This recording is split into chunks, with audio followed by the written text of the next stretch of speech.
Happy New Year, everyone. Is it too late? Is it too late to say Happy New Year? Because I can't meet everyone on the planet, can I? It's impossible. So Happy New Year, just in case I haven't said Happy New Year to you so far. Here we are again. English Addict is back from the birthplace of the English language. You know where that is, of course. It is England.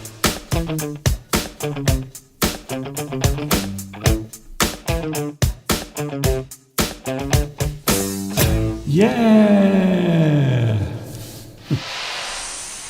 Hello. Hello, Mr. Duncan. Hello, wonderful viewers from across the globe. Here we are again. And it's a good point you made, Mr. Duncan, about Happy New Year. Mm-hmm. When do you stop saying it to people? I know. Is it when you first see them in the new year? Mm. Is it maybe after the first week of January? Yes. Because I phoned a friend today that I hadn't spoken to since probably the beginning of December. Okay. And I wished her Happy New Year in a voice message that I sent to her. So, yeah, I think you probably still can. It's probably, if you were at work, it probably would be a bit of a laboured point to make. Well, if you've already seen that person. Yes. So maybe you saw them on the 2nd or 3rd of January. So if you go to work and you've said Happy New Year to most of the people there, then there's no point. But when is it too late? When is it too late to say Happy New Year? So I know today it's the 18th of January. Is that too late? Or does it just apply to people you haven't seen yet? So what if you don't see them until July? Do you say Happy New Year? I think you can. I think after the first week it gets a bit silly after maybe the first week of January, but you can say it in a sort of a jokey way. So you can see somebody say today, and maybe a neighbour, well, not any of these neighbours, we wouldn't wish them Happy New Year, but if it was a friend, for example, and you met them, for example, I'm seeing a friend of mine tomorrow, and you can just say it in a joking way, oh, Happy New Year, and then laugh about it because you've just seen each other. It's still January, but it's a bit of a joke. You can say it in a jokey way. It's almost as if you're recognising the fact that it's too late to say it. Yeah, exactly. That's it. You're sort of saying it in a jokey way because you're recognising that it's too late, and you probably should have messaged them on the 1st of January and said Happy New Year, but you didn't. Anyway, hi everybody, this is Mr. Duncan and also Mr. Steve. There he is. He's wearing, now this looks like one of your dad's shirts. No, it's not, Mr. Duncan. Isn't it? Isn't it one of your dad's? My dad's shirts wouldn't fit me. This looks like a shirt that a man would wear in the 1970s because the colour of it looks like the same colour as the walls in your father's office because he used to smoke a lot. This, Mr. Duncan, is a very upmarket. See, look at the collar, look at the cuffs on this. Yes, even the buttons. So, yeah, I've had this shirt for years. In fact, Mr. Duncan, what a spanking button! Look at that. I think it's from. I can't remember where it's from. I've had it for years. And in fact, if you'd been observant, Mr. Duncan, you would have noticed it's the same jacket I wore on Sunday. It's not a jacket, it's a shirt. So the same shirt I wore on Sunday. So there you go. Yes, I've had it for years. I hardly wear it. So, there's no moths. Thankfully, no moths. I really thought it was something your dad used to wear. It's slim fit for my slim figure, Mr. Duncan. Hey, guess what's coming back into fashion? Apparently, you remember years ago, lots of people were wearing those big coats that looked as if they'd been inflated with air. Well, apparently, the puffer coat is coming back. It's the big thing for 2023. The puffy coat. In the fashion area, the puffer coat. So that's a coat that looks almost as if it's been inflated with air. Right. And apparently that's the hippest, coolest and trendiest thing you can wear this year, even though we don't have one. So if you're that type of person that always likes to keep up with the fashions, go out and buy yourself, or go into your wardrobe and look up the puffy jacket that you kept from when it was last in fashion. It's not puffy, it's puffer. Puffer. P-U-F-F-A. Oh, that was P-O-O-F-Y. No. Oh, it's right. Okay, so Some people puffy jacket. Some people might say it looks very puffy, but it isn't. But apparently, yes, they're back in fashion. So Are they sleeveless? it is interesting how clothing comes back in fashion, though. I think now there is one type of fashion that has not become fashionable again, and that is, of course, the large, wide flares. Oh, yeah. Trousers that go really wide at the bottom. Now, the last time we saw flares was in the late 1970s, and then they slowly went out of fashion during the 1980s. So earlier than that, Mr. flared jeans. So they're narrow at the top, but at the bottom they go out really wide. So flared trousers, they become very wide, sometimes 20, 25 inches at the bottom. And I used to have a pair of flares as well.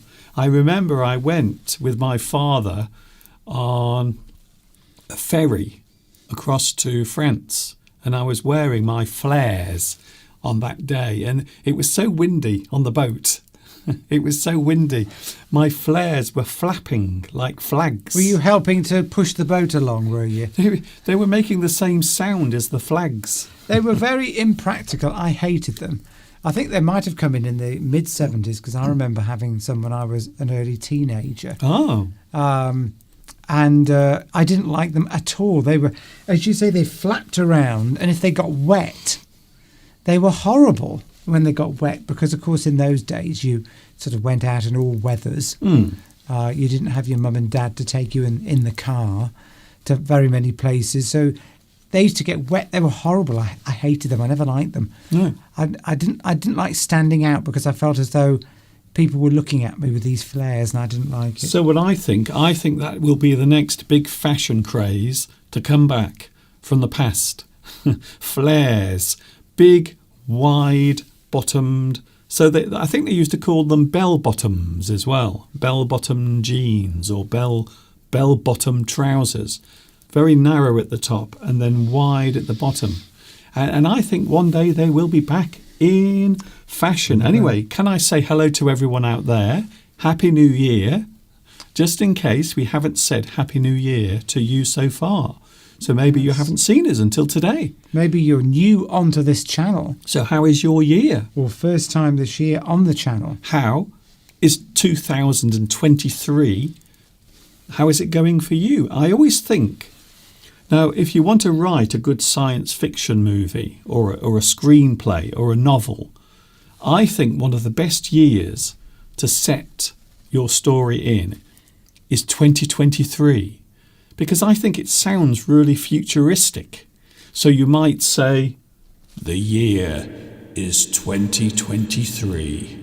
Man has left the earth. The only people living there now are those who have been rejected by mankind. They've all gone to other planets. The only problem is, it's now 2023. Well, this is the obvious flaw in your little plan there. Well, Mr. that's Duncan. it. But I always think the best year, if you want to make it sound futuristic, is 2023. Well, it was in the 1980s. That's it. But now we can't do it, because Now we've got to say. It has to be something else. So maybe 3023. Or 2050. 2050. No, Or- that doesn't sound futuristic. I don't know why. 2050 doesn't sound right. So maybe the year is 2053. I don't know why. It has to have more than 2 syllables or 3 syllables. Well, don't forget- 2023. Well, when it was 2053. when it was the 90s, we were in a different century, weren't there? So it sounded more when you were going into 2 something. It's when you were 19 no, before. it's just the rhythm of the word. I don't know why. So it's not the year itself. It's just the rhythm that that year has. Anything in the year 2000 sounded futuristic Yes. in the 1980s or 1970s. Yes, so I remember in the 1970s, a lot of people were trying to guess what the world would be like in 2020. And they all got it wrong because they predicted that, well, first of all, no one would be working. Well, actually, they almost got that right because during 2020 and 2021, most people weren't working. So they could have got that one right. But also they said that computers would be doing everything for us. Not quite. We still have a long way to go. Flying cars? No flying cars, I'm afraid. We can just about get cars to drive on the road. Yes, electric cars are starting. People are beginning to see the flaws in them now. Anyway. We won't go into that, but yes. You haven't mentioned the live chat yet, Mr. Can Duncan. I say hello to the live chat? Can I also say hello to our new champion, Beatrice? Congratulations, Beatrice. Once again, you are first on today's live chat.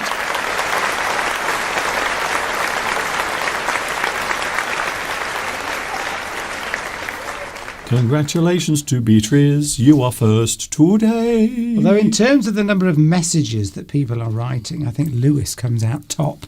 Oh, okay. Lewis has written more messages on the live chat than anybody else so far today. Of course, we are talking. So that's another plus point. We are talking about Luis Mendes. He's here today. Beatrice says we look lovely, by the way. Matching colours. Yes, I've Thank you for got that. I've got a new T-shirt. So because I'm wearing the other one many times, I don't want to wear it out. So I thought I would have a change now and again. So I might wear the black T-shirt sometimes, and other times I will wear the white T-shirt. So I've got two now. And later this year, you might have a chance to buy your own T-shirt, your own English Addict T-shirt. Something on the front, something nice. And you can walk around and you can tell everyone that you are an English addict. In fact, you will be able to prove it to people. People are asking. Mosen asks, where is Vitas? We haven't seen Vitas today. Well, we know he's not too well at the moment. I know. We hope he's all right. He'd be on if he could be. I'm sure he would. Talking of going back to the puffy jackets, Mr. Duncan, I can't see that they would look very good on you if you were, let's just say you were not the tallest person in the world. Okay. And maybe you'd put on a bit of weight over Christmas. Let's just say if you were sort of under average height and over average weight. I don't know what you're saying. I'm saying if you look fat, Yes. a puffy jacket is not going to look good on you, is it? If you're short and fat, maybe. Yes. So yes, well, certain fashions do suit certain people. Stripes. So people have stripes. And sometimes they use stripes to make themselves look maybe more broader or more slimmer. So I can't remember which way it is. I think vertical stripes make you look taller. And slimmer. Horizontal stripes make you look wider. And I think that's the general rule in fashion. I think so, yes. So this is making me look especially slim, Mr. Duncan, Yes. I think, because the stripes are going down. But then if you are already tall and slim anyway, maybe you want to make yourself look a bit broader, so you have some stripes going across, because you don't have to show off the fact that you're already tall and slim. You might want to look a bit broader. You don't want to look like a beanpole. No, you don't want to look too thin. So Mr. Duncan, I don't think you should wear stripes going down. Why? Because you're already tall and slim, so it would make you look, out of proportion. I wish I was slim. I am getting there, though. My new health regime is now in place, and I think already I am starting to lose a little bit of weight. I think already I'm looking slimmer, especially my face. So I'm quite happy, to be honest. Palmyra is waiting for a special event. Oh, I wonder what that is. I don't know. I'm freezing outside, waiting for a special event, says Palmyra. So what are you waiting for? Yes. please tell us. And you're outside, you're freezing, and you're still watching us, which I think is amazing. You must be on a mobile device. Well, I think so, yes. Unless she's looking through someone's window and watching them watching us on their mobile device. Could be, yes. And Claudia's cooking eggplant with mozzarella cheese, tomato sauce, and lots of garlic. I was wondering what was cooking in Claudia's pot. It's very nice to see you here, and that sounds incredible. That really does sound very nice. With chicken as well. Very nice. With fried chicken on the side. Oh, that's real home cooking, that is. I think so. Just to warm the cockles of your heart. If your cockles need warming, that is the perfect meal. Talking of warm... That's a phrase. Should we explain it? Not really. Look it up. Well, the cockles of your heart is just inside. It warms you inside. Anyway, I've got loads of things to talk about today, Steve. You said, are we only on for an hour? And I said, well, if you let me actually do the things I'm planning to do, yes, we will be. So... Can I say one thing? Sash is here, as Lewis correctly addressed them as double sash. Double sash? Which is what we're saying from now on as well. That's it. That's it. I just thought I'd mention, because we talked about this on Sunday, didn't we? You stopped the whole flow of my live stream for that. We've given Sash the nickname Double Sash, because it's easier to say. Okay, well, I would imagine that people have worked that one out. Anyway, Steve. Be like that. I'm not. I just want to get on with things. Go on then. Get on with it. We had some snow last night. And look, there it is. The snow. So this is what I filmed this morning, even though most of the snow has now gone because it's been raining. But this morning we woke up and there was some snow on the ground. I did get excited, as you know. I am a big fan of snow. And I decided to do some filming, just some short clips. You can see there is the blackbird in the garden. So there it is. I got rather excited because the weather forecast did say that there was going to be some snow, but we didn't have that much here. Just what you would describe as a dusting. A dusting of snow. A bit like if you were putting some icing on the top of a cake using a sieve. You would see that light icing dusting on the cake, and so we have had a dusting of snow. So just light snow. Just not very much, just covering the ground. We're not going to go out and make snowmen. But unfortunately, most of it has now gone because it's been raining. So just to prove that we've had some snow, I just couldn't resist pointing the camera outside and the garden.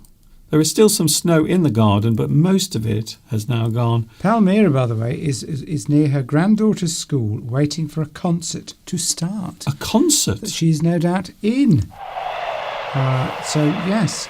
Well, you can't go and watch it, I'm sorry, Palmyra, because you've got to stay and watch us instead. I know. Go in, pretend you're watching it, sit at the back, and then you can carry on watching us as well. Yes, I'm sure you can do both things at the same time. I'm joking. I think you can. Use headphones. Please don't leave us. Another thing I want to update you on is Mr. Steve's crazy plant.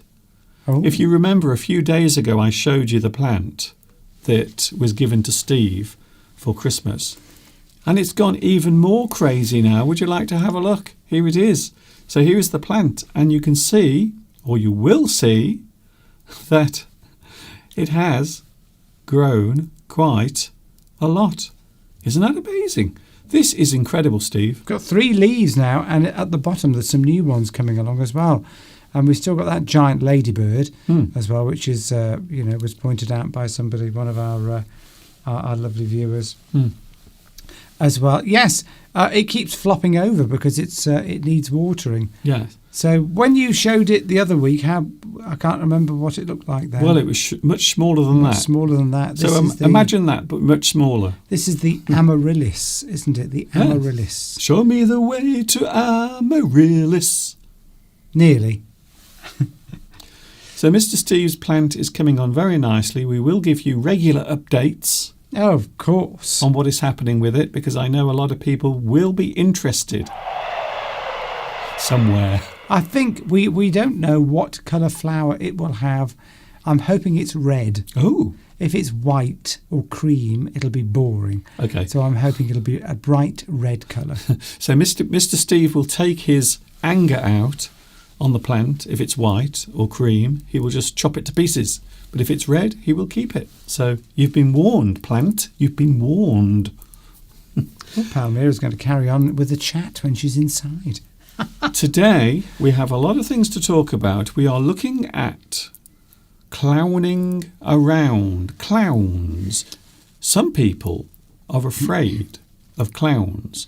And I have to be honest, as a child, I did not like clowns. They did scare me a little bit because, well, they are weird and slightly creepy. And some clowns are quite scary, to be honest. Well, So- it doesn't help that there have been several films depicting clowns as murderers. It doesn't help. That doesn't help, does it? But apparently, it's very interesting how it came about. So from the foolish person, or the person who is playing the fool, or maybe a person who is maybe idiotic even, or a peasant. So the word clown does derive from that type of sense, in the sense of a person who is foolish, maybe not very clever, maybe a person who is boorish, maybe they are not very refined in their character. So that's where the word clown comes from. I think it's from Denmark, Norwegian, and also I think it's Norse as well. So it's very interesting. We are talking about clowning around. And of course, I can't think of a better pair of people to talk about that than two clowns like us. Would you say? You haven't got a red nose, Mr. Duncan. I haven't got a red nose. And we could have dressed up like clowns, except we haven't got any clown outfits. Yeah, that's the problem. But children love clowns, don't they? Because clowns act in a childish way. They're adults acting like children. I don't think they do. I don't think kids like clowns. They scared me when I was a child because they would act in a slightly crazy way. Hence the word clown. So if you are acting in an unruly, maybe in a very unsavoury way, maybe you are causing a commotion or noise. We will be looking at that later on. Are you anti-clown, Mr. Duncan? I am not anti-clown. I am all for the clowns. If there are any clowns watching at the moment, I am not against you. You have to be careful nowadays. So I am all-inclusive. Clowns, jesters, fools, all of them. They're okay. Okay by me. Just don't come to my front door at night because I might push you down the steps, unfortunately. Well, you don't normally see clowns really unless you're at a circus, do you? Or sometimes you might hire a clown for a child's birthday. But yes, I mean, you were scared. I don't remember being scared of clowns. Maybe you were. Maybe you could tell us if you were scared of clowns. But I only used to see them at the circus. And then they'd be sort of doing silly things. Well, as we will find out later, there are many other uses of the word clown and things that are being said in a contemporary sense as well. So we will look at that later on. As you know, Steve, I love the English language. You might say I like it very much. By the way, don't forget to give us a lovely like on the live chat. Yes, really helps. And as you know, I love the English language, and there are some words and phrases that are interesting to look at. Certainly when we are talking about words, I thought it would be fun to look at some idioms connected to a certain part of the body. Ooh. Yes, and of course there are many. There are many parts of the body that you could talk about and use in phrases. Today we are looking at phrases connected to your neck idioms. Ah, right. And you might be surprised to find out how many idioms there are connected to your neck. The neck is the thing in between your shoulders and your head. I've noticed some people have very slim and long necks. So I think my neck is quite long and yours is quite long as well. Yes. Especially when you do that, you look like a tortoise coming out of its shell. Yeah, it's everyone's anatomy is different. Some people have sort of short necks, others have long necks, and the neck's quite a sensual area of the body, isn't it, as well? Can be. If you kiss someone on their neck, can be. They might get very excited by it. They might well do, yeah. Very sensitive. It's an interesting part of the body, the neck. Can add inches to your height or take inches off.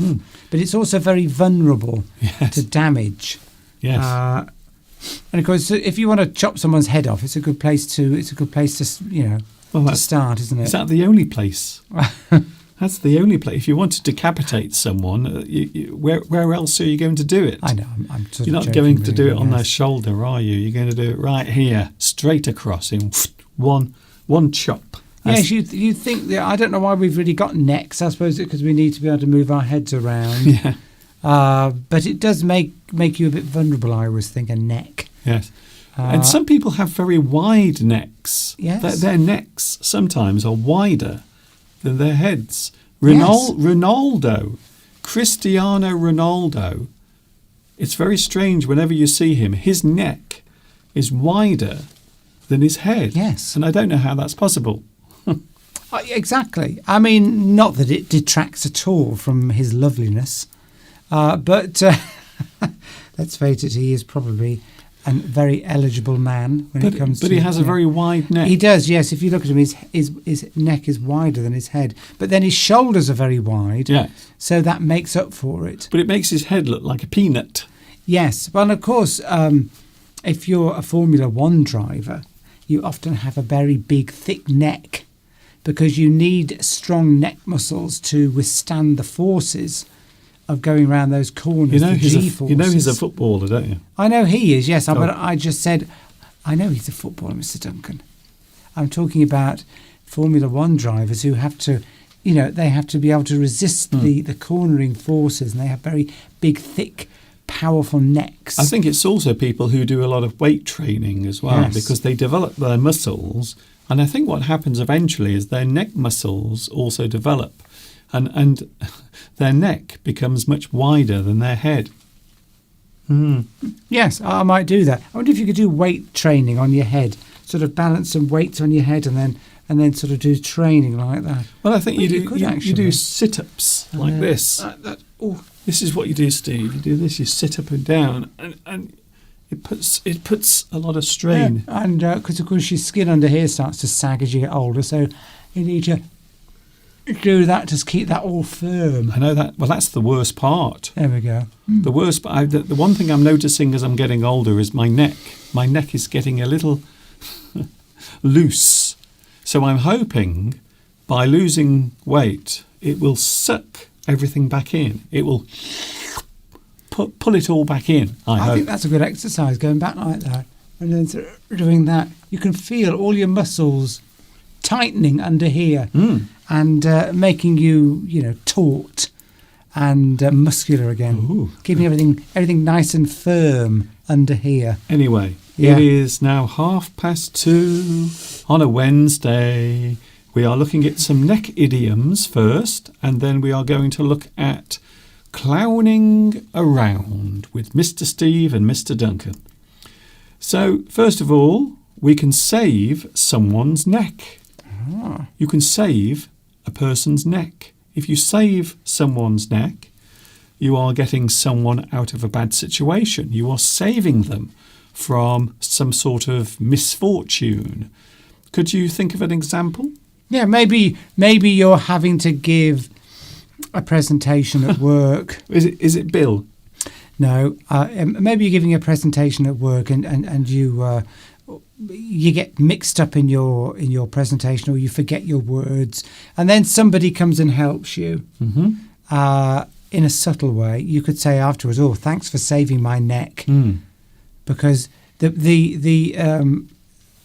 idea is that you were in a situation that you really had to perform in, and thus, if you didn't, you would have looked stupid. And thus, say if you're giving a talk or a speech, obviously if it goes wrong, you're going to look bad, aren't you? Yes. So if somebody helps you out with that, or maybe the boss asks you for a report that needs to be in, I don't know, by a certain time, and you haven't got time to do it, and you give it to you ask a friend, can you do this for me? I haven't got time to do it. My boss needs it. And then afterwards you'll say, well, thanks for doing that. You really saved my neck.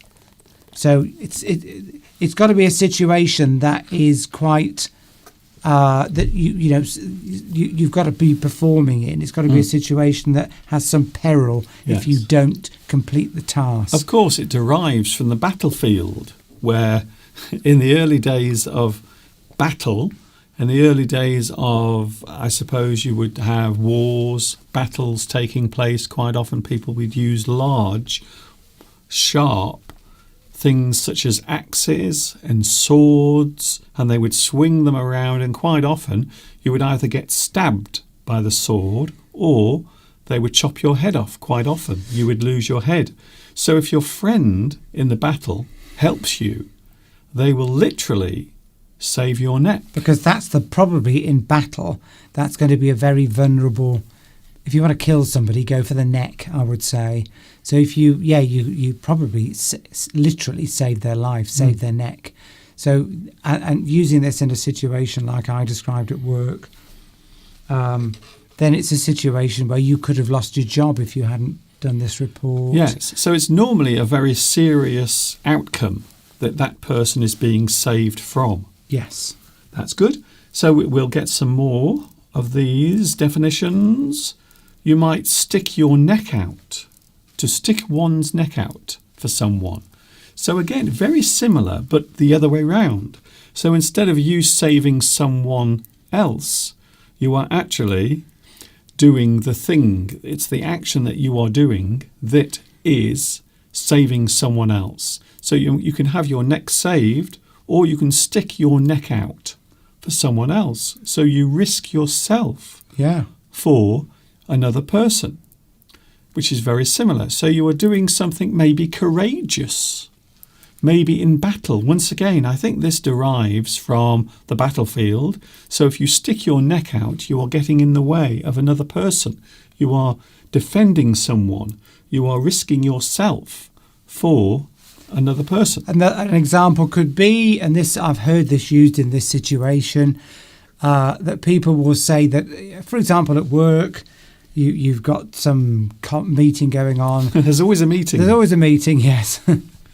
And or it could be sports, and they want volunteers for something, to do something. Well, somebody volunteer to give a talk on something right now. Will you give a talk on English? 5-minute talk. We need somebody to do that in half an hour's time. There's a meeting, and the things need to be done.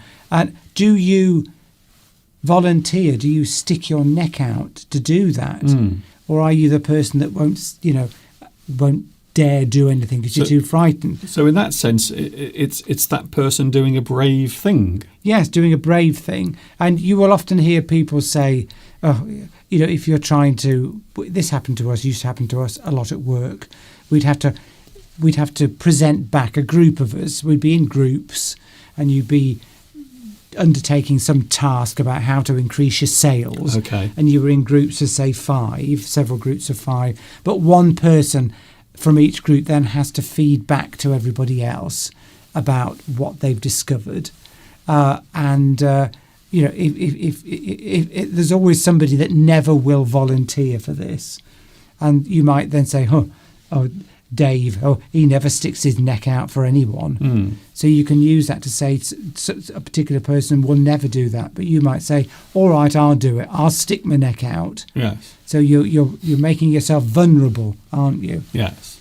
So you stick your neck out for someone, you risk yourself for another person. Here's another one. Maybe there is a race taking place, to be neck and neck. Maybe a contest, a competition, to be in equal position in a race. So 2 people might be running. maybe two horses are in a race and two of the horses at the front are exactly in the same position. You might say that they are neck and neck, and that means that they are at the same position. They are level. And I suppose you could say also if you were scoring something. So maybe if two people are on the same amount of points, you can say that those two people are now neck and neck. Yes, it doesn't have to be a race. I think that's where that comes from, because obviously you have to cross the line, and if people, and it's the head that goes over the line first, isn't it? That wins normally with a horse or a runner. But if they're neck and neck, then that implies that they're very close, and that you won't be able to tell until maybe you've done a photo finish or something. But yes. What were you saying just before that, Mr. Duncan? Yes, it doesn't have to be literally a race. It could be points in something, in a competition, as you say. Anything maybe in your workplace, maybe you have to have your sales figures have to be at a certain level, or maybe you have to be the top of your group, and maybe two people have the same sales. Maybe they've both achieved exactly the same amount of sales. So you could say that they are neck and neck. Moving on, you might put your neck on the block. Very similar to what we talked about a few moments ago, to stick your neck out for someone. But in this situation, I think you are putting yourself in actual danger. You put your neck on the block. You are doing something, but it might cause, in fact, it might well cause danger, harm, or maybe a bad situation of some sort. So you literally put your neck on the block. You are doing something that quite likely will cause some sort of harm. Or it might be again, you might just risk your job. It might be put your neck on the block. It is similar to put your neck on the line, in that you could stick your neck out for someone, or stick your neck out for somebody, because you could risk looking stupid or losing your job or something like that if it goes wrong. I mean, we're not suggesting that you could get your head chopped off. No, well, it's not. It's not literal. But obviously, where that's these are idioms. That's it. Yes, they're all. I'll come to that in a minute. They're all idiomatic. Like Liverpool and Arsenal, says Lewis.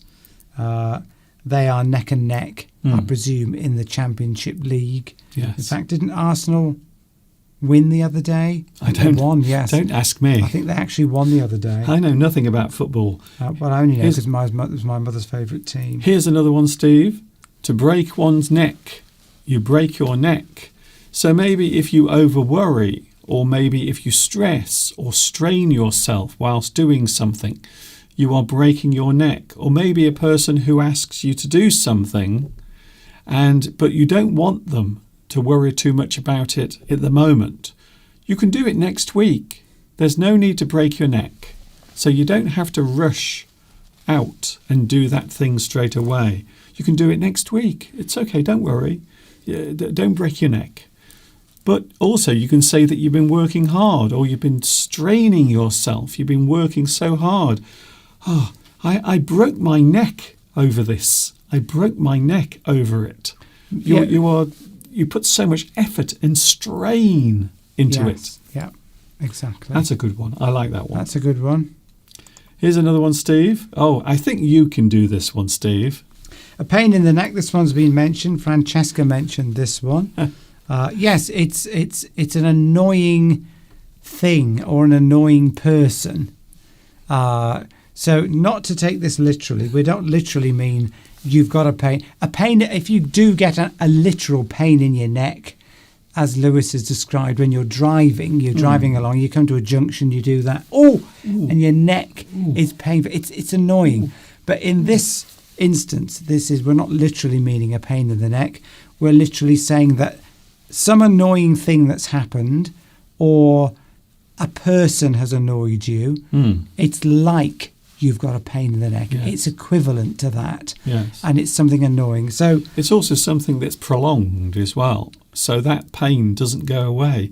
So a person, can you think of one person at the moment, for you personally, from your life, from your lovely, lovely, lovely, lovely life, who is a pain in the neck? Yes, but I'm not going to mention them live on air because it's there forever. Okay. But we all know these people, don't we? People that badger you all the time for something. Annoying people. Yes, annoying people that are always phoning you up. Or, can you just help me out with this? Or I've lost my... or something. And they don't just do it once. They're doing it all the time, several times. And one day you might say, oh, that person, they're a right pain in the neck. Yes, or maybe they keep coming over and talking to you all the time about rubbish. And I wish they'd just go away. They're such a pain in the neck. Maybe your neighbour's dog keeps barking all the time. Oh, that dog. It's a pain in the neck. It's such a pain. But you could have a project at work. What's a project at work, isn't it? Your boss could be a pain in the neck because he's always or she's always asking you for some more work for something, or they're not happy with your work and they ask you to do it again. Oh, God, that boss is a pain in the neck. He's never satisfied with what I do. To be honest, most bosses, most managers are a pain in the neck at some point, to be honest with you. That's it. That's a good one. We're looking at neck idioms, and then we are going to clown around. To breathe down someone's neck. So maybe imagine a person who is very near to you. And you're uncomfortable with it because you can literally feel their breath. Is it? Oh, yeah, that's it. Yes, yeah, exactly. So you feel you're feeling the pressure of a certain situation, or somebody's too close to you. Well, it's a person who is overbearing, or maybe they're always nearby watching you, or maybe that person, again, at work. Maybe your manager is always standing behind you or always watching you whilst you're working. You might say, oh, my manager, he's always breathing down my neck. Yeah. Not literally. Again, this is figurative. So in the figurative sense, that person is overbearing. They're too close to you. They always want to talk to you, or they're watching you as you work, or maybe in a relationship. You're feeling pressure. You're feeling pressure from somebody. It could be at work, it could be in a relationship, but you're feeling pressure. I mean, your boss might be phoning you up and saying, how are you getting on with that project? And then they phone up the next day. When are you going to have it finished? This is important. And you say, will you stop breathing down my neck? Literally, it feels like they're pressurising you. They're close to you. They're annoying you. So a person, maybe in a relationship, we've all been in relationships where that other person that we're with is constantly thinking about what we're doing, or maybe they're watching us, or maybe they're looking at our phone or something like that, and they're always breathing down your neck. They're too needy. They're always wanting your attention. Or they're worried you might be seeing other people. Oh. And they might be keeping an eye on you, watching your phone, sort of things like that. But usually it's used in a work. It's often used in a work situation, isn't it, to describe your boss or manager or somebody like that. Oh, it's breathing down my neck. Just let me get on with my work. Someone is always nearby watching what you are doing. Oh, here we go. Mr. Steve will like this one. Oh. This is another one just for you. Maybe Mr. Steve is coming home at night on the motorway and there are no cars around. He will then get his foot, he will put it right down to the floor, and he will speed as fast as he can along the motorway. And that, Your Honour, is my case for the defence. So you're travelling at breakneck speed. Yes. You can travel, if you're travelling very fast, you can say you're going at breakneck speed. I don't know where that comes from. It's almost, I would imagine it's almost, you're going so fast that your neck breaks. Yes, it could be. It could be. If, again, it doesn't have to be literally going fast. It could be, you could be back to the project at work. You could finish this project at breakneck speed. you might get it done ahead of schedule. Yes. And you're very efficient and you do it very fast. It just means you're either travelling very fast or you're doing something very quickly. Yes. Underneath the definitions are swift, fast, or hurriedly. So you're doing something swiftly, you're doing something at speed, or you're doing something hurriedly, quickly, fast. You are going at breakneck speed. I like that one. Yes. I thought you would appreciate that one. We all know a person who is self-assured and confident, maybe too confident, maybe they are very bold and they have lots of nerve and they will say what they think at any time. We might say that that person has a brass neck. Their neck is almost made of metal because they don't mind sticking their neck out and they know it won't be damaged because it's made of brass. They're tough. It's a great expression, actually. So we often talk about a person who is very self-assured and almost too confident, and they don't mind what they say. Perhaps you think your boss at work, Steve, the one that you're doing the project for, is not paying you enough money. And you go into the office one day and you say, "Hey, boss, you're not paying me enough money. I want more pay. Raise my salary."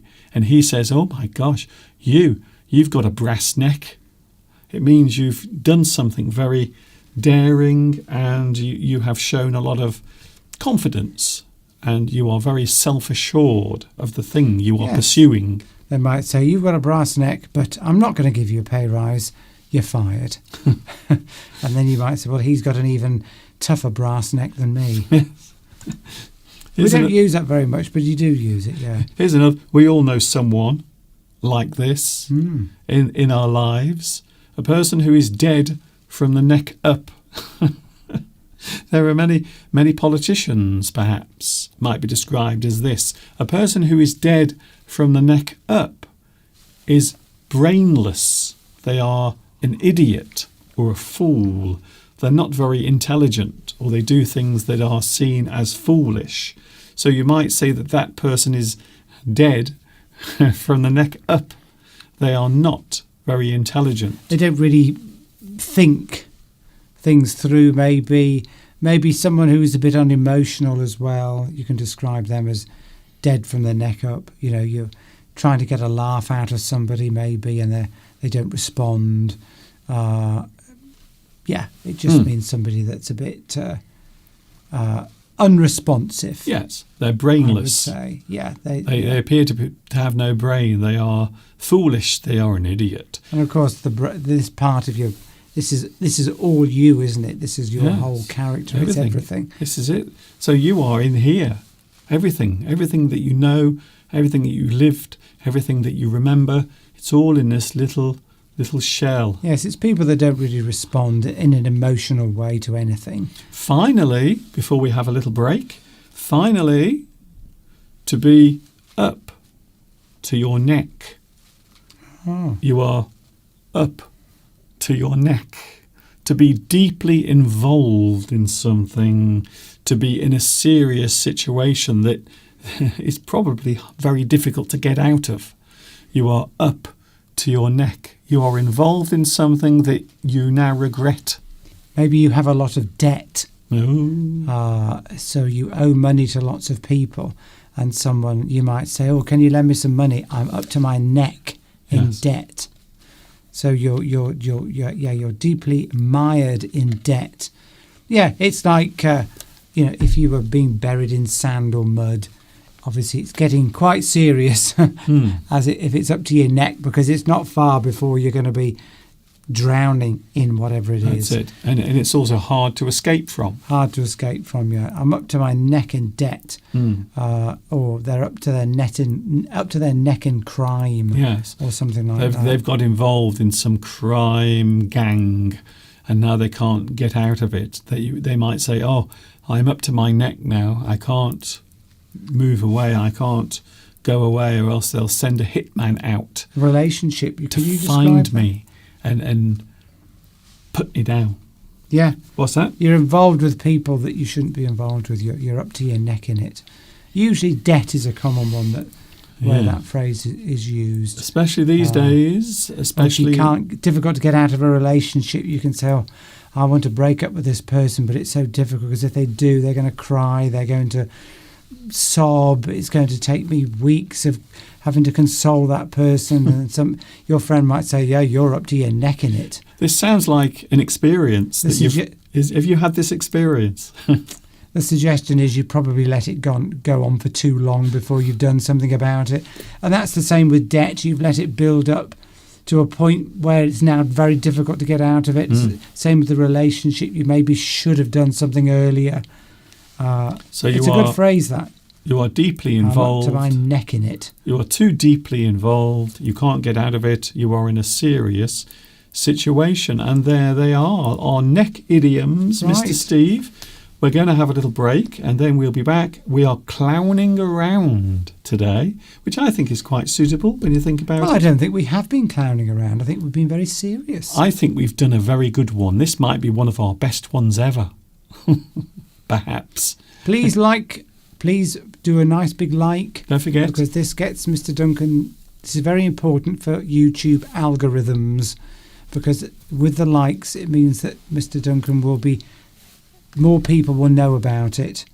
So I know we say it every time, but please do it if you've forgotten. We are having a quick break and then we are back. We will be clowning around words and phrases connected to being a clown.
That is one of our favourite clips. I have to be honest. Hopefully this year we might be having a little holiday. Who knows? We might even be bumping into you. We might be meeting up. Who knows?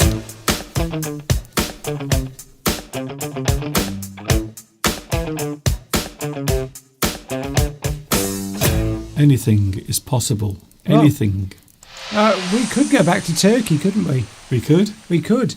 And talking of Turkey, do you like the way I sidled into that, Mr. Duncan? Segued. Zeki Ozira is watching us from Turkey. Hello, whereabouts in Turkey are you? We've been to Turkey twice. We've been to Kaş, which sounds like money, but it isn't. It's spelt differently. And also we've been to a place called Fethiye. Yes. So one of the beautiful scenic areas by the sea as well. So we've been to Turkey twice. Bodrum. I think we've been to Bodrum as well. Very nice. But yes, we do miss going there. The lovely food and the sun and the sea. But who knows? We might be going this year to, I don't know, maybe Paris. Maybe we could meet up. Would you like to meet us in person? Is it a good idea? I'm wondering. So we have been thinking about this over the past couple of days, haven't we? And yes, I was looking at some hotels in Paris before we came on today, and I know you've looked at some as well, Mr. Duncan. So I have noticed that they are rather expensive, but there are some hotels that are quite good value if you stay for more than one night. So that is something we're looking at. It might happen. It might not. Maybe at the moment we are thinking around, and I think it's only fair to say this, around June. So that is what we've got at the moment. End of May, beginning of June. That's all we have. So there's nothing definite. There are no dates. We haven't booked anything.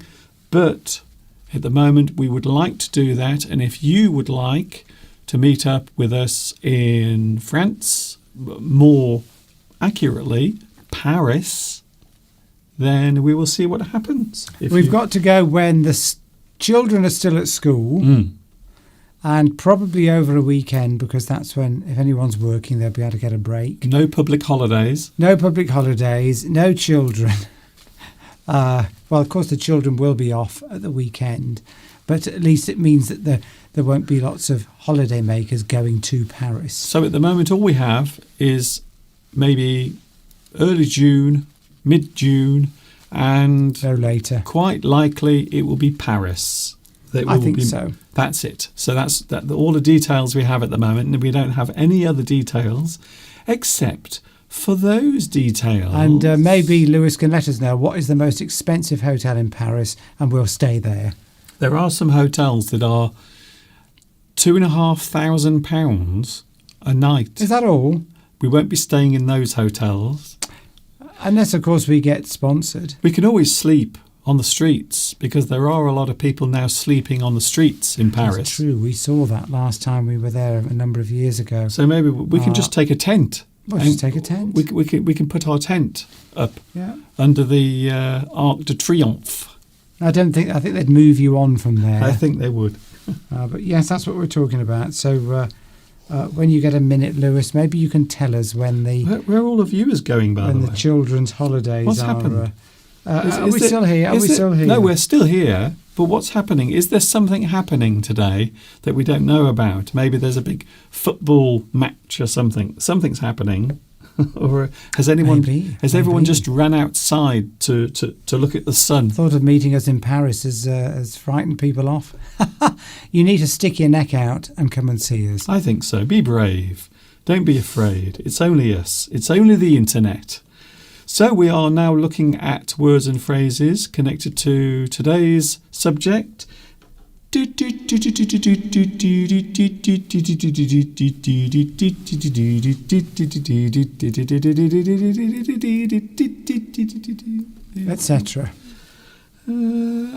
Clowning around, acting the fool. I suppose we are all capable sometimes of doing this. We are all capable of now and again acting silly, acting in a crazy way, playing the fool, being foolish, or maybe if we are trying to do something serious or in a serious way, but we don't do it very well, which is what a lot of people use nowadays as well. So let's have a quick look. So we have about another 10 minutes and then we will be going. So let's have a look at the word clown first of all, and the sense that we are using it in today. Now, I know it can be used as a noun to describe that person, the person that looks like this, for example. So there is Mr. Steve, dressed as a clown, blowing his big horn, and there is me over there, also acting like a clown. But you can also use it as a verb as well. You clown. You are playing the fool. You are doing something in a foolish way. So you might clown around. We can say that that person is being very silly, very foolish. You clown around, which also is a verb.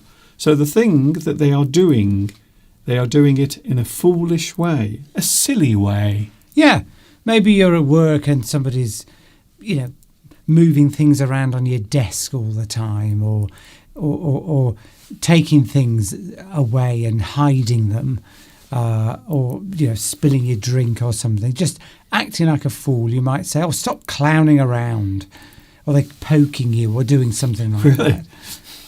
That can happen at work. You can say, "Oh, stop clowning around." It means you stop acting the fool. Yes. So to clown around is to play games in a boisterous, disruptive way. A person is doing something, and maybe they're doing it just to make you happy or to have fun, but it can also be quite annoying when someone decides to clown around. They play games in a boisterous, disruptive way. "Oh, will you stop clowning around? I'm trying to get this work done." Stop. Yes, it's never used in a positive sense. It's used in a negative sense. Engineer Eam, I think, is somebody new as well. We've got Engineer Eam. I think Engineer Eam has been on before. Oh, really? Oh, that's right. Okay. I recognise your name. Welcome. Welcome. So you're clowning around, you're being very silly. Now, when I was at school, this is something that I tried to be, because people didn't like me at school. Isn't that strange? Some of the teachers hated me. They really hated me so much. I don't know why. And I think some of the teachers thought I was a bit thick as well, a bit of an idiot.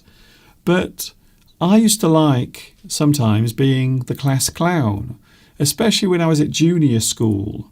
I always used to like playing around and being the class clown, because then everyone would laugh and they would like you.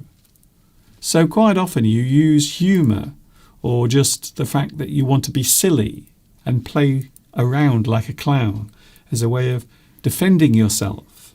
So you might be described as the class clown. So what sort of things did you used to do, Mr. Duncan? I used to climb on the table and I used to jump off the table. Right. I used to put the chairs on top of each other, stack them up, and then I would climb up and sit on top.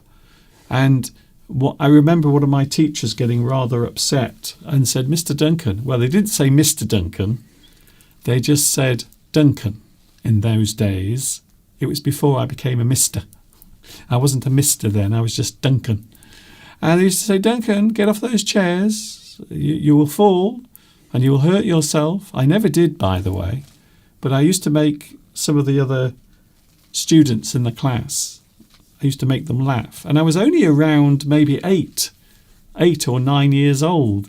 But I used to love messing around. I used to go up to one of my teachers in the playground and I would always tell jokes to her to make her laugh. And so I did like that. I suppose I like the reaction from people when you make them laugh. It's a very personal thing to make another person laugh. You know what it's like to laugh and laugh and laugh and not be able to stop, don't you? Yes. Yes, I do. You can see this is a face that always likes to have fun. It always likes to laugh so much. You can see the joy on Mr. Steve's face right now. Look at that. Now there is a happy man. Sometimes. So the class clown is a person who is quite outgoing. I bet you were a pain in the neck. Really? For your teachers, Mr. Duncan. I bet they'd go back to the staff room and say, "Oh, God, that Duncan, he's a pain in the neck student. What a pain in the neck, that boy." Yes. I used to get told off quite often by the teachers, normally for not paying attention in class. Here we go. So an adjective use of clown. A person might appear clownish. So maybe childish, maybe foolish, maybe you are being impolite in your behaviour. So a person also who can be disruptive and annoying might be acting in a clownish way. They are behaving like a clown. They are being very silly when they should be being serious. So that can happen, can't it? There are famous clowns, aren't there? There are. There was one that we saw in the 1970s. I think it was a French. Maybe you can remember his name. I can't. No, there are certain. We used to do it. It was a mime. sort of art and used to make lots of loud noises and things like that. But yeah, there's a certain famous French clown from around There was the Coco. 1970s. There was Coco the clown. He was of American. course. I think he was an American clown. Coco the clown. Yes. And then there's Krusty the clown. Krusty the clown from The From The Simpsons. Simpsons, yes. And then there was also, I think it was Beppo. Beppo, yes. Beppo the clown. I've noticed that clowns quite often have quite amusing names. You never see clowns called Robert. Hello, good boys and girls. Here he comes. It's Robert the clown. But there's a famous French artiste Yes. clown that used to do a lot of mime work. But perhaps Lewis would remember who that was. Well, of course, that sort of performance is very popular in France. You had Marcel Marceau, who would always do those. He's trapped inside a box, or maybe he's trying to escape something, or he's holding something very heavy in his hands. He's just pretending. So yes, he could be described, I suppose, as a type of clown as well. Moving on. Clowns only use their first name, don't they? They do. They don't have surnames. Mr. Beppo. Hello, Mr. Beppo. Beppo the clown. Coco the clown. And so on and so forth. Clowning around. We might say a person is clowning around. They are being a prat. I think that's a great word, by the way. My mother used to say that I'm a prat quite often. You prat. Yeah, somebody that acts in a stupid way or a foolish way, or says foolish things. Or you could upset somebody. You might say, "Oh, you prat." It's just acting in a clown-like, foolish way. It is a very British expression used commonly in British English. A person is acting foolish. They are acting like a prat. They are playing the fool. They are acting in a foolish way. And sometimes it can be endearing. Some people might find that funny, and they like somebody that's like that. If somebody is endearing to you, it means that they're attractive in a certain way. You feel a sort of emotional warmth towards them. And you like that person. They're endearing. They're likable. And sometimes people that behave in a clownish way, Yes. could be, but normally it's a negative phrase. Yes. Quite often it's used negatively.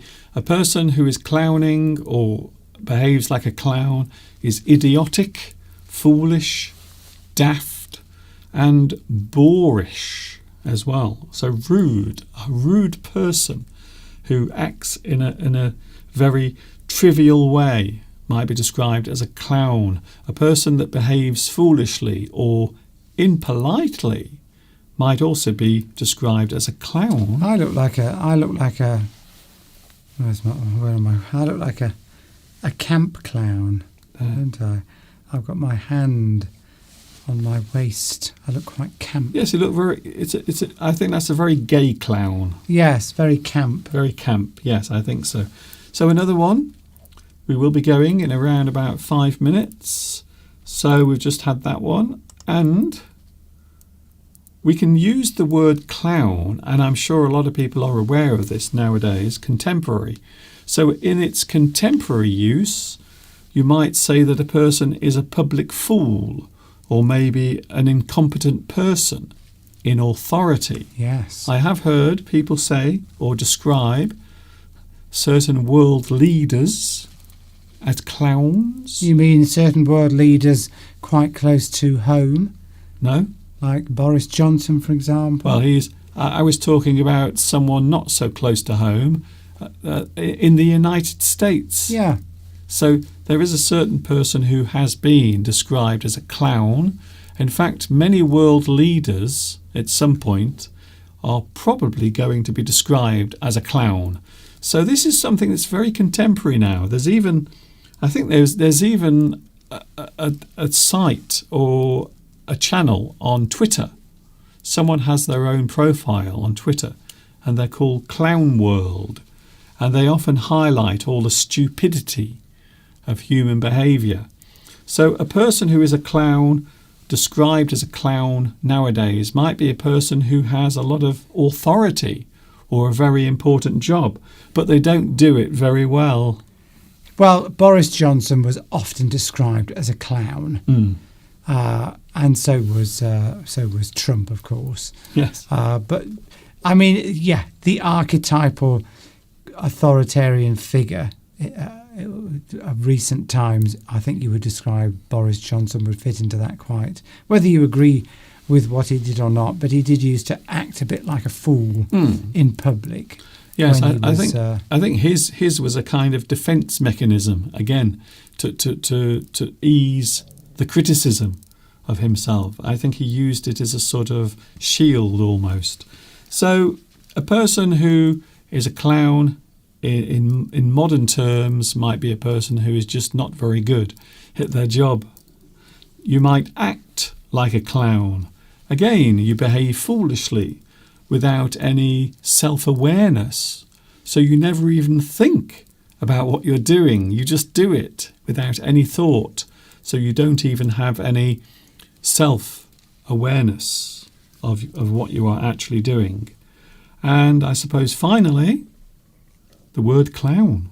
Where does it come from, Mr. Duncan? It's a very interesting word. The word clown derives from Norse for bore. Again, an impolite, rude person. And they can be quite annoying as well. So when you think of clowns and the way they behave, they are quite annoying. I think that's why so many people hate them. Particularly, it's all right if you go to the circus and watch a clown show or a clown act. You know what you're going to see. But if somebody starts behaving like that unexpectedly, like in the workplace, then it is unruly. So Norse, is this Norsemen? Is this Norway? Yes, it is. It's so you might also. I think it's also other places as well in Europe. I think that word has been used in various different ways, and until it became associated with the clown that we all know and love. Well, some of us love. So we're not criticising anyone from Norway if you're watching. No. Well, no. We're just saying that we're not saying that people from Norway are clowns. No. We are not saying that. So Norwegian is one of the places that used that word, and then over time it was adapted to mean a circus performer. Sounds almost like the Vikings, very boorish. They'd be, very loud and very disruptive in what they were doing. So apologies to any Vikings watching. Please don't invade us again. Yes, exactly. And that is it, Mr. Steve. Right. It's time to go. Bye then, I'm off. Oh, I'll say goodbye. Okay. Sorry. I'm hungry, Mr. Duncan. I'm actually quite hungry. I've got some bread out. We've defrosted some bread from the freezer, so we should be all right for something to eat later. We are having chili con carne tonight, and I hope this time it does not nearly kill me. Well, its heat, its power will have dissipated slightly. Now it's been in the fridge for a few days. I never did tell you the story about Mr. Steve's chili con carne the other night. He gave it to me. He put too much chili powder in by accident. In the chili con carne. Well, by accident, yes, but it was still there. I stuck my neck out, Mr. Duncan. And, well, I had to stick my neck out because I was choking to death. So Steve gave me this, I ate it, and then about half an hour later I had this terrible indigestion because Mr. Steve had put too much spice. Wasn't that strong? And it went into my throat, and my throat closed up, and my airway closed up. And I couldn't breathe. And I was there choking, writhing around, trying to get air into my lungs. And it was quite distressing. I have to be honest, it was very distressing. He's very delicate, and Mr. Duncan. It was all Steve's fault. Well, it wasn't that strong. So your cooking wasn't that strong at all. I know some people make jokes about a person's cooking killing them. Well, we'd got a new jar of chili powder. Yeah, okay. And I didn't know how strong it was because you don't know from one brand to the next. Okay. So I just put 1 teaspoon in, which isn't very much, but it turned out it was stronger than normal, but not that strong. It wasn't even like a Madras curry. But it was nothing hot. Like that. It was hot enough It was hot, but Mr. Duncan's so delicate. The fact that you warned me Well, I warned you. before you served it. But I tried it. I ate it because I didn't want to upset Steve. So I ate it. And then half an hour later, I had the most violent indigestion, closed all my airway. I was choking. It took a while for me to start getting air into my lungs. But I'm still alive to tell the tale. However, we are having it again tonight because Mr. Steve puts them in the fridge. So if I'm not here on Sunday, you'll know finally that Mr. Steve's cooking has finally finished me off. Well, you know what happens with chili. Once you've cooked it and then left it in the fridge for a couple of days and reheat it, the power of the chili gets reduced. So you'll be fine. We hope. But I would advise you to take an antacid before we eat. I think I'm taking something, maybe a gallon of water. No, have something like proton pump inhibitor. I would suggest a Meprazole beforehand, and that should. How is this useful to anyone? Well, yeah, because they're quite useful things to take before, if you know you're going to overindulge in a meal. Anyway, right. Or be poisoned by your partner. Anyway, exaggeration. We will see you on Sunday, Mr. Steve. I stuck my neck out. Did you see how I use that phrase there? By just trying a little bit of the chili. I stuck my neck out. I thought, should I put 1 in or 2? I put 1 in, but it was, and obviously I've nearly got my neck chopped off because Mr. Duncan. Yeah. Right, see you all on Sunday. Have a nice rest of your week. Thank you, Mr. Steve. He will be back on Sunday from 2 p.m. UK time. Mr. Steve, everyone loves Mr. Steve. He is the nicest person in the world. He is. He's ever so lovely. I'm back with you on Sunday. Thanks for joining me today. You can watch this all over again, by the way. You can watch all of this. Every second of this can be watched again. And yes, there will be captions underneath, so you can follow everything I'm saying as well. See you on Sunday. Take care of yourself. Enjoy the rest of your day, by the way. Have a lovely day. I hope it goes well, whether you are enjoying the sunshine or maybe if you are trying to keep yourself warm in the cold weather. I will see you on Sunday from 2 p.m. UK time is when I'm back with you. And of course, you know what's coming next. Until the next time we meet here on YouTube, this is Mr. Duncan in the birthplace of English saying thanks for watching. And of course, you know what's coming next. Yes, you do. Ta-ta for now.